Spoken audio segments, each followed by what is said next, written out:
Hi, my name is Jeremy from San Diego, and first of all, I want to thank you all for the tremendous impact that you've had on my career as a professional investor. My question is also about the newspaper industry that the gentleman earlier touched on, and for some of the same points that you brought up, some of the largest newspaper stocks seem to earn an incredible return on invested capital as compared to a lot of the businesses in the S&P 500. My question is more specifically related to valuation. If either of you were looking at a newspaper stock today and watching them fall, as some people may categorize falling knives, what would you use to determine, or how would you determine a very comfortable margin of safety to protect yourself against the deteriorating aspects of the newspaper industry? Yeah, well, the question is what multiple should you pay for a business that's earning $100 million a year, call it pre-tax, whose earnings are going to go down 5% a year compared to what you should pay for a business that's earning $100 million a year whose earnings are going to go up 5% a year.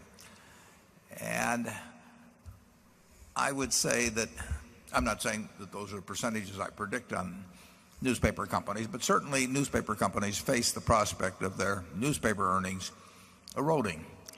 And we've seen some of it already. We see every trend pointing in that direction. We own a newspaper ourselves, and I do not think the circulation of our paper will be larger in 5 years, and I don't think the advertising pages will be greater.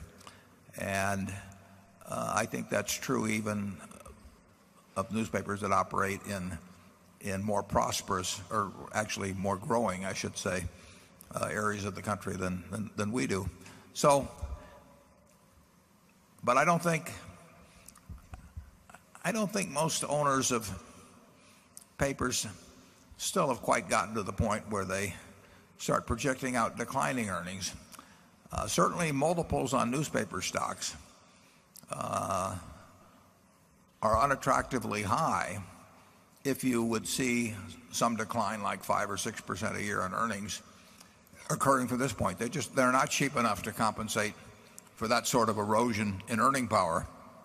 And then you face the added risk that they may have a sort of a perception lag, and that they may continue to use some of that money to buy other newspapers at prices which again don't make much sense. It's pretty hard in a declining business to buy things cheap enough to compensate for the decline. People in the business always tend to think that they're seeing the first robin, or something, and that it's going to get better. And I would say the newspaper business, the decline, if anything, has accelerated somewhat. When they take people out to the cemetery, they're taking newspaper readers, and when people graduate from school, they're not gaining newspaper readers, and that may not change things overnight, but it goes in the wrong direction. And the less the readership, the less compelling argument to have to advertisers. So that virtuous circle where everybody read a paper because every ad was in it, and every ad was in it because everybody read a paper, that virtuous cycle is going in the other direction now. And I don't think present prices for papers compensate for that. And you are now hearing from a couple of guys that just love newspapers. We think newspapers are indispensable, right, but we don't have we have less company in that view than before. I read 5 newspapers every day. Charlie probably does about the same. And more. Yeah, well, it shows too. We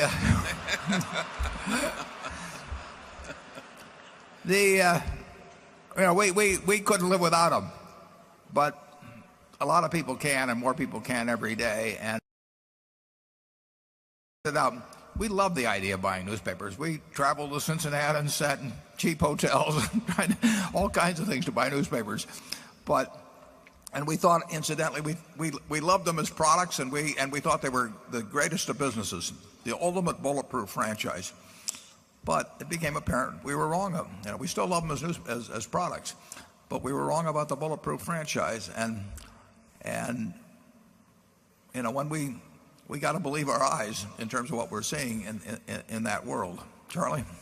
Yeah, I have an even greater sin to admit to. I once thought General Motors was a bulletproof franchise.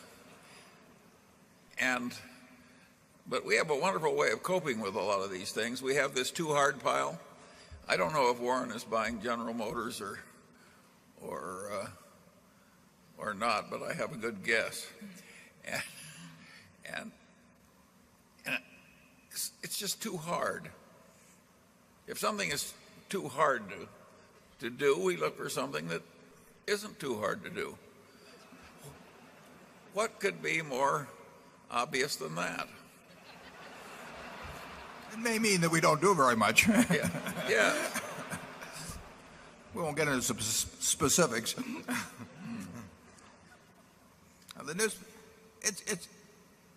I don't think anybody has watched the newspaper business much more carefully than Charlie and I have for really 50 years. We always talked about every paper in the country and the potential for buying it and all of that sort of thing. And it was easily understood.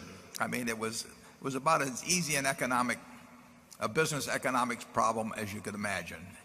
And we slowly woke up to change on it. Actually, I wrote in the 1991 annual report, the newspaper, the preprints of the world, started turning the newspaper into a wrapper. It contained a whole bunch of things that could have been contained in some other package. Now, your newspaper wasn't reproducible in some other package, but this thing was carrying around a bunch of preprints. Now, the question are there easier ways to carry around those preprints? But there was nothing magical about the paper except it got inside the house and brought the preprints inside the house. And as the newspaper lost penetration, it became a somewhat less efficient way of getting things into the house, and other ways became more efficient at getting things into the house. And so there's these things. It's not a hard business to understand. And it has been interesting to me to watch both owners, direct owners, and investors in the business sort of resist seeing what's right in front of them. It went so long the other way that you couldn't make a mistake buying a monopoly newspaper. Nobody ever made a mistake buying one, up until 1975 or 80 or something like that. Yeah. If the technology had not changed, they'd still be impregnable franchises. But the technology did change. Fortunately, carbide cutting tools appear to have no good substitute.